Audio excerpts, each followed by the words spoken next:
నా పేరు మా రవికుమార్ శర్మ అండి.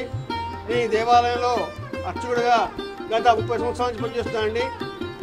అమ్మవారు 1964లో ప్రతిష్ఠించారండి.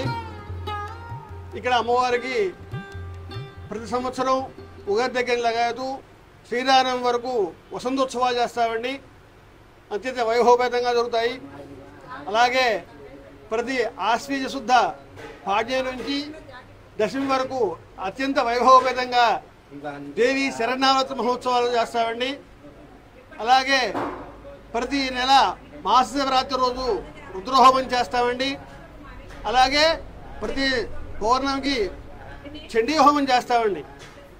ఇక్కడ నామకరణాలు, అన్నప్రాసనలు, వివాహాలు చేసుకుంటారండి.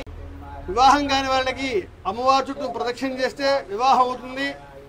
అలాగే సంతానం లేని వారికి అమ్మవారి చుట్టూ ప్రదక్షిణ చేసి ఉయ్యాలు కడితే సంతానం కలుగుతుంది. ప్రతి ఒక్క వెహికల్, చిన్న వెహికల్ అయినా పెద్ద వెహికల్ అయినా అమ్మవారి దగ్గరకు వచ్చి పూజ చేసుకుంటారండి. గురువారం అమ్మవారికి 108 బంగారు పుష్పాలతోని సూర్యపుష్పార్చన కార్యక్రమం చేస్తామండి. అలాగే ప్రతి శుక్రవారం అమ్మవారికి అభిషేకం చేస్తామండి. అలాగే ప్రతి మంగళవారం, ప్రతి శనివారం అభయాంజనేయ స్వామి వారికి ఆకు పూజా కార్యక్రమం చేస్తామండి.